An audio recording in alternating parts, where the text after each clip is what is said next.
We start with the preparation. First, we need a pit.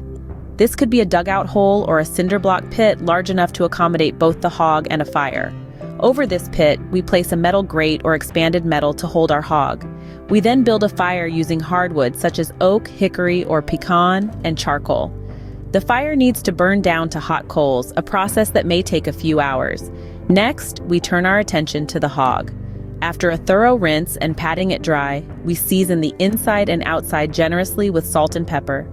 For those who like an extra kick, a dry rub can be applied. To prevent burning, we wrap the ears and snout with heavy-duty aluminum foil. Now, onto the cooking. We lay our hog on the grate, belly down, and maintain a consistent temperature of 225 to 250 degrees Fahrenheit in the pit. We adjust the coals and add more wood or charcoal as needed. With the help of a meat thermometer, we keep a close eye on the internal temperature of the hog, focusing on the shoulders and hams. About every hour, we baste the hog with a basting sauce using a mop or brush. After 6 to 8 hours, for those who prefer it, we can flip the hog to cook the other side evenly.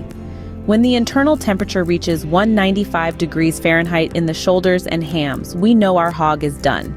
This can take anywhere from 12 to 18 hours, depending on the size of the hog and how consistent we've been with the heat. Upon reaching this point, we remove the hog from the pit and let it rest for 30 to 60 minutes, allowing the juices to redistribute. Finally, we carefully carve the hog using a sharp knife and serve the meat with favorite sides and sauces. Maintaining a consistent temperature is key to cooking the hog evenly.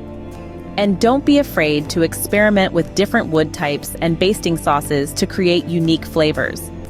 Please let me know in the comments below how this recipe turned out for you. As always, the recipe is in the description. Don't forget to subscribe and help Magnolia Moon reach 1,000 subscribers.